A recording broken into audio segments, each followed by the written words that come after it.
Boa tarde, pessoal. Eu sou o Vinícius e eu vim apresentar sobre o processo FAPESP, com orientação do professor Tiago, que é a proposta de detecção de adulteração de óleo de café verde em equipamentos de ressonância magnética de bancada. Aqui, como uma introdução, eu trouxe uma justificativa do estudo. Basicamente, a crescente preocupação com as fraudes alimentares. Como exemplo, eu trouxe ali uma matéria do G1 sobre o recolhe de 8 lotes de café que estavam com fraude por impurezas. Também a importância da autenticidade de óleos vegetais. A gente tem visto, principalmente com azeite de oliva, essa preocupação, mas para o óleo de café, que é um produto com alto valor agregado, variando de 550 até R$630 o litro, também é uma preocupação.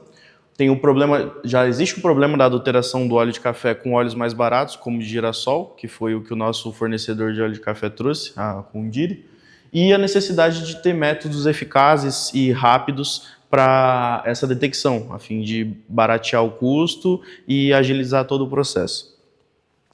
Um pouco da contextualização sobre o óleo de café.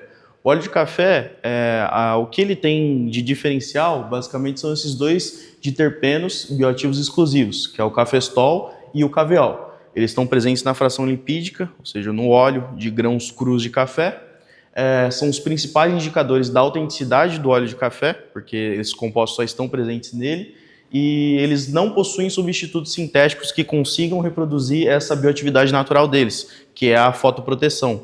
O óleo de café ele é utilizado principalmente na indústria de cosméticos para protetores solares ou produtos que tenham como complemento a proteção solar. Outra vantagem é que eles têm marcadores bem detectáveis, tanto por ressonância magnética de alto campo, tanto como espectroscopia de infravermelho ou cromatografia gasosa, o que facilita a autenticação dos óleos. Agora um pouco sobre a contextualização da histoquímica e a morfologia do grão de café, para a gente entender aonde esse óleo está localizado nos grãos. Basicamente, esses óleos estão localizados no endosperma, em oleossomos, que são bolsões lipídicos dentro das células presentes no grão de café.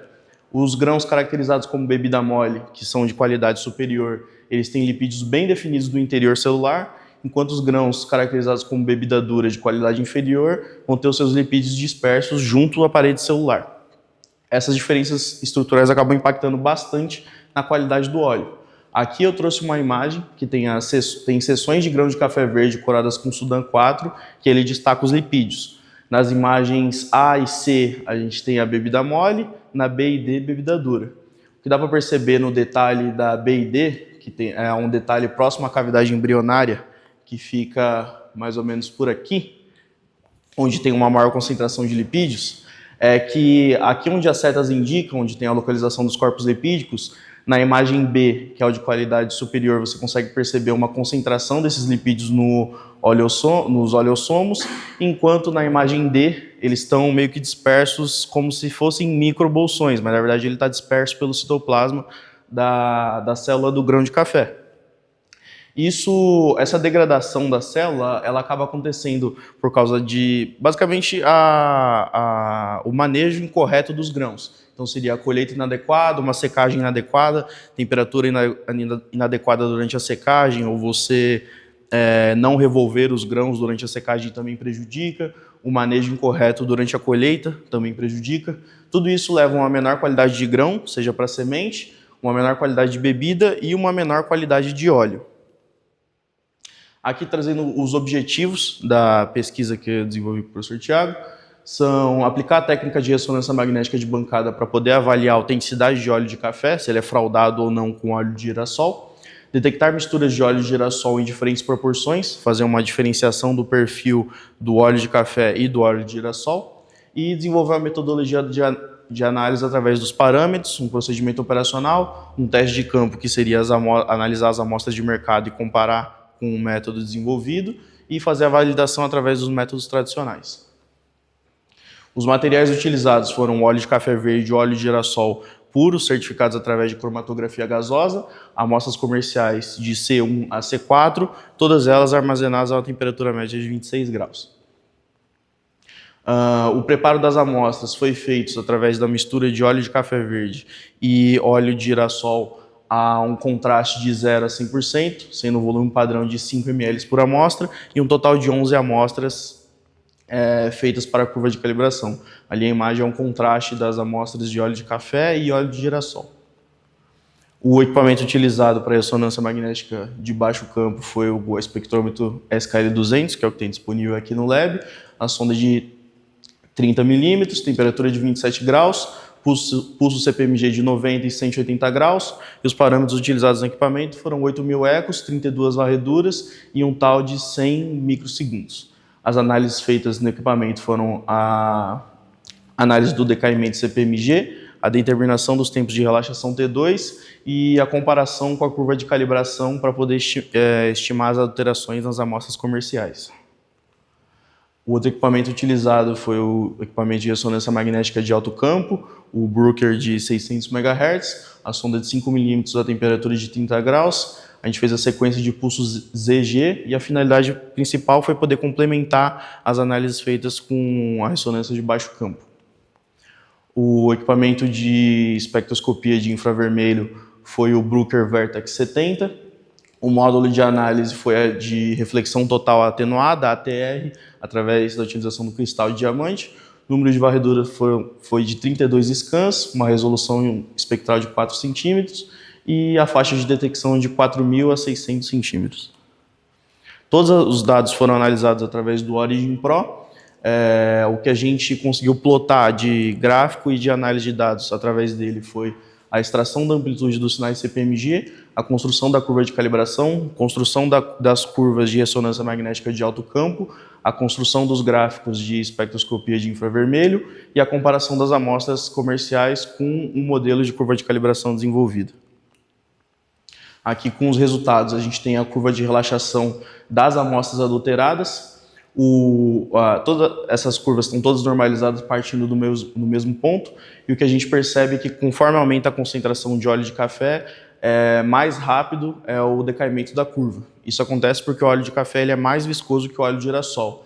Uma maior viscosidade significa que as moléculas dentro do óleo estão mais próximas umas das outras, ou seja, o ambiente molecular ele é mais restrito.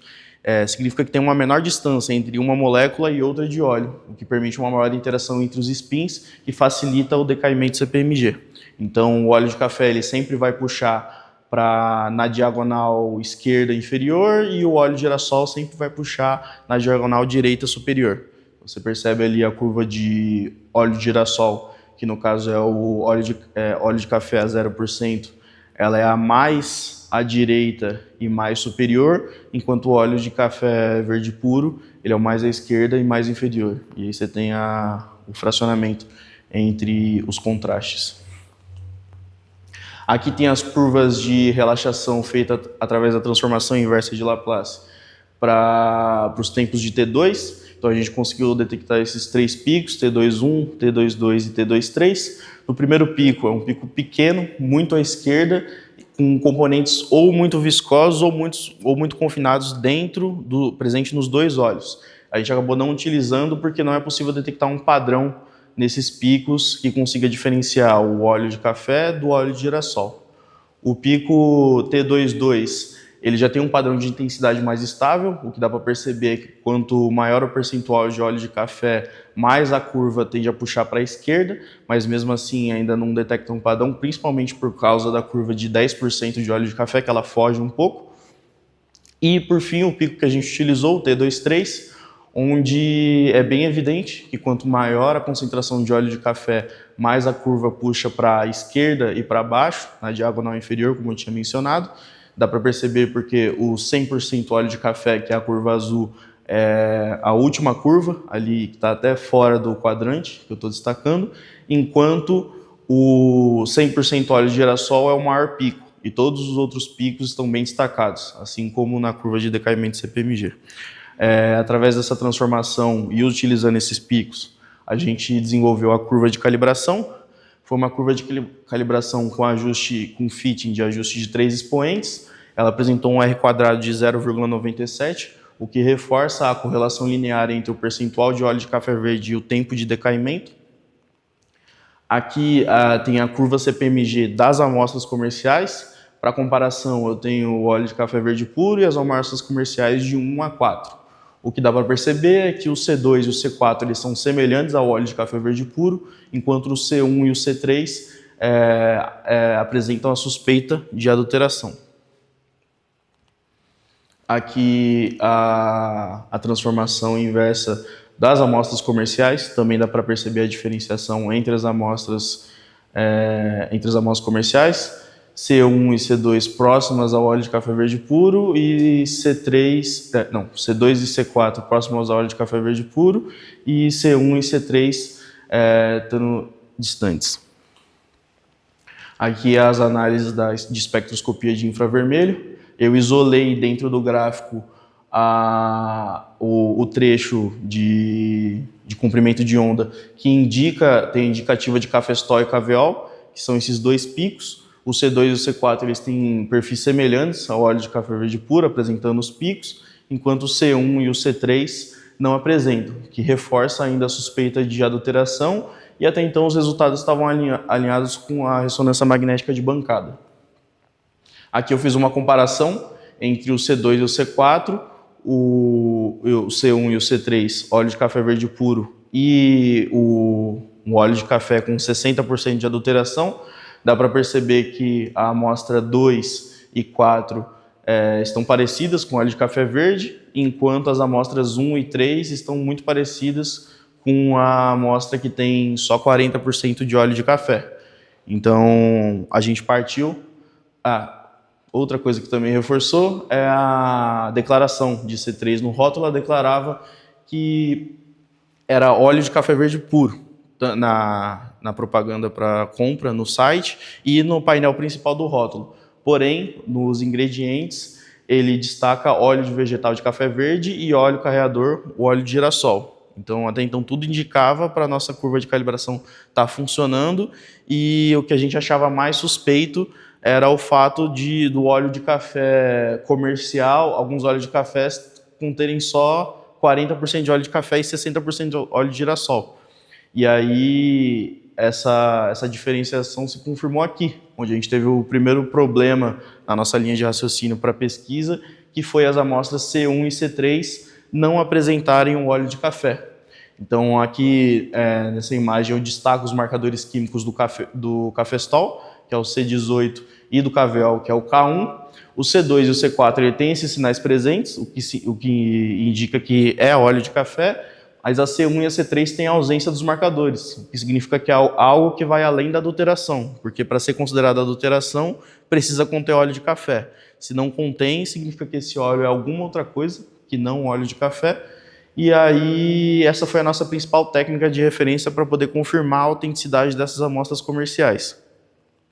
Por fim, como conclusão e considerações finais, a gente considerou que a curva de calibração tem um bom ajuste e capacidade de quantificação do teor de óleo de café se comparado à adulteração com óleo de girassol. Ela tem uma limitação que foi observada, que é avaliar somente as propriedades físico-químicas, como eu dei exemplo da viscosidade, e não a composição química do óleo. Então, de acordo com a viscosidade, aquilo seria 60% óleo de girassol e 40% óleo de café, mas na avaliação da composição química não foi encontrado óleo de café.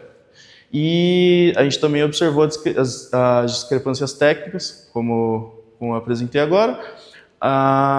E por fim, a consideração final é que a ressonância magnética de bancada ela é boa para uma complementação do controle de qualidade e para poder fazer uma triagem rápida da avaliação desses óleos, sendo necessária ou uma ressonância magnética de alto campo, ou espectroscopia de infravermelho, ou então uma cromatografia gasosa para poder fazer a confirmação da autenticidade da amostra.